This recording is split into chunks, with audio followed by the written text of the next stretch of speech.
সুজাতা মণ্ডল, একের পর এক ঘটনাক্রম এবং একের পর এক বিতর্ক রাজ্য রাজনীতিতে তাকে একেবারে পরিচিত মুখ করে তুলেছে। সামনেই 2024-এর লোকসভা নির্বাচন। তৃণমূল তাকে প্রার্থী করেছে বিষ্ণুপুর লোকসভা কেন্দ্রে। লোকসভা নির্বাচনের মুখে কি তার রোজ নামচা, কেমনভাবেই বা তিনি প্রচার করছেন তা জানতেই আজ আমরা এসেছি বড়জোড়ায়। তার এই প্রচারের সফরসঙ্গী হতে আজ সাত সকালেই আমরা হাজির হয়েছি তার বড়জোড়ার এই বাড়িতে।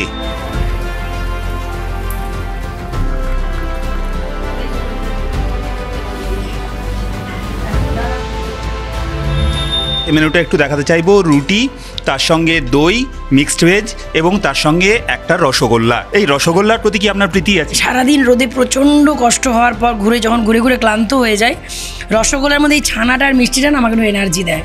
আমি তার জন্য রসগোল্লাটা একটু পছন্দ করি। টক দইটা কি গরমের জন্য? হ্যাঁ, টক দই মানে এনার্জি দেয় আর গরম কাটায় আর গ্ল্যামারও বাড়ায়। মা তো রীতিমতো আদর করে খাওয়াচ্ছে। মায়ের আদর পৃথিবীতে মায়ের তুল্য কেউ হয় না, মানে কথাই আছে না, জননী জন্মভূমিষ্ঠ স্বর্গাদপি গরীয়সী।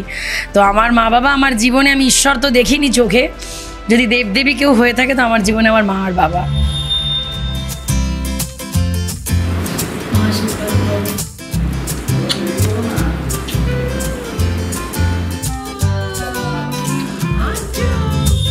আর সারাদিন কি প্রোগ্রাম রয়েছে?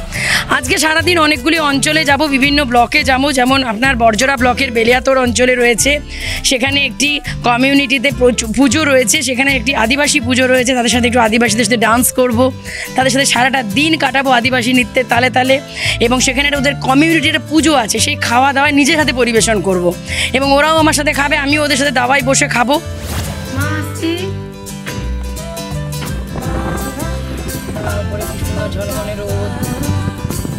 এই 2019 থেকে 2024 এই জার্নিটা কতটা লড়াইয়ের জার্নি আপনার? পুরোটাই লড়াইয়ের, মানে কতটা লড়াই সংগ্রাম বলতে গেলে বহু জীবনের ঘাত প্রতিঘাতের কথা বলতে হয়। মৃত্যুর সামনা করেছি বহুবার। আমার মা বাবার সাপোর্ট এবং আমার বোন যেভাবে সাপোর্ট করে গেছে, নইলে হয়তো এত কঠিন জার্নি আমি লড়তে পারতাম না। যে সৌমিত্র খাঁ আবার বিয়ে করেছে, আপনি কবে করছেন? মানুষ আমাকে জনপ্রতিনিধি বানিয়েছে, মানুষের জন্য কাজ করে যাব। আর সুজাতার জীবন মানুষের জন্য বিলিয়ে দিয়েছি। তাহলে আপাতত কি একলা চলো?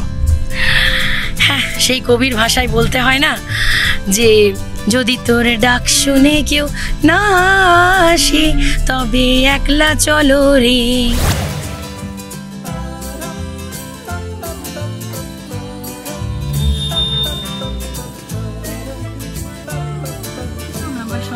তৃণমূল কংগ্রেস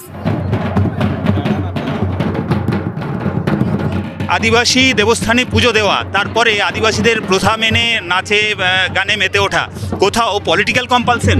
দেখুন, আমরা আদিবাসীদের ভালোবাসি। আমি নিজে একটি তপশিলি পরিবারের মেয়ে, তপশিলি জনজাতি, তপশিলি উপজাতির সাথেই আমার বেড়ে ওঠা। তাই নতুন করে ভোট প্রচারের জন্য মন জয় নয়, আমি চাই সারা বছর আমি এবং আমার দল যেন ওদেরকে নিয়ে ওদের মন জয় করে চলতে পারি। কিন্তু বিরোধীরা তো বলছে এটা নাটক। ওরা গোটা দেশটাকে বেঁচে দিয়েছে, আর আমরা তো ভালো মানুষের মন জয় করছি, নাচছি, গাইছি, ধামসা মাদলের তোলে, তো এটা তো আনন্দের মধ্যে আছি। এতে বিরোধীদের এত জ্বললে চলবে না দাদা।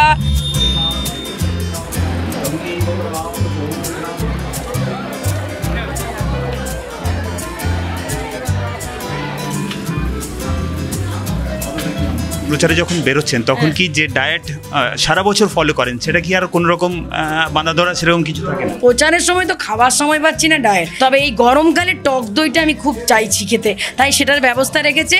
আর যেখানে টক দই ধরুন পাওয়া যাচ্ছে না, সেখানে একটু মিষ্টি দই হলেও খাচ্ছি। দেখছি যে কর্মীদের সঙ্গে বসে খাচ্ছেন, এটা কি কোথাও কর্মীরা বুস্ট আপ হয়? আমি আজকে ঘরের মেয়ে হিসাবেই কিন্তু তাদের কাছে এসেছি।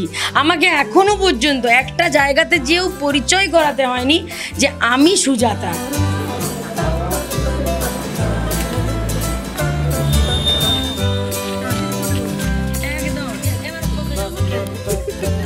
প্রচারে বেরিয়ে কখনো দেখছি আপনি সেলুনে ঢুকে পড়ছেন, চুল কাটছেন, কখনো চা করে খাওয়াচ্ছেন, কখনো চপ বানিয়ে খাওয়াচ্ছেন কর্মীদের, আবার এখন দেখছি লুডো খেলতে বসে যাচ্ছেন। এটা কি জনসংযোগের মাধ্যম নাকি? আমি যে একটা সাধারণ ঘরের মেয়ে, আমিও তো এই পরিবেশেই বড় হয়েছি, ঠিক আছে? তো সেটা যখন দেখতে পাই চোখের সামনে, তখন প্রচার ভুলে যায় না, লোভ সামলাতে পারি না, বসে পড়ি। আর আজকে বসেছিলাম, দেখলাম ঠাকুমারা খেলছে, তো আমিও বসে পড়লাম। লুডোর গুঠি চুজ করার ক্ষেত্রেও কি আপনার এই সবুজ প্রীতি? একদমই ঠিক বলেছেন, মানে দেখুন শাড়িও সবুজ, ভেতরে মনের প্রাণে সবুজ, আর আমি কিন্তু সবুজই নিয়েছি। জোড়া ফুলে ভোটটা দেবে তো?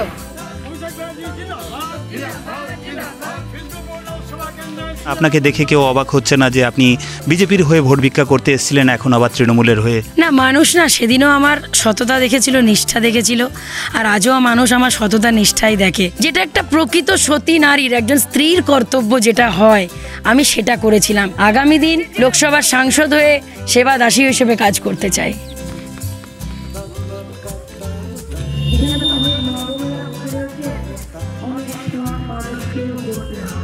শেষ প্রশ্ন, জয়ের ব্যাপারে কতটা প্রত্যয়ী? দেখুন, আমি একটা জিনিস বিশ্বাস করেছি, যে আমার সততা এবং মমতাদির উন্নয়ন আর মানুষের যে নিজের যে বিজেপিকে ভুল করেছে ভোট দিয়ে, সেই ভুল শোধরানোর জন্য যে আকাঙ্ক্ষা, এটাতে আমি দৃঢ় বিশ্বাস প্রত্যয়ী যে বিষ্ণুপুর লোকসভায় এবার তৃণমূল কংগ্রেস জিতবে, জোড়া ফুল ফুটবে এবং মমতা বন্দ্যোপাধ্যায়, অভিষেক বন্দ্যোপাধ্যায়ের উন্নয়ন জিতবে। শেষ পর্যন্ত জয়ের মুকুট কার মাথায় ওঠে তা দেখার জন্য অপেক্ষা করতেই হবে 4 জুন পর্যন্ত। ঠিক লোককে ধরেছে।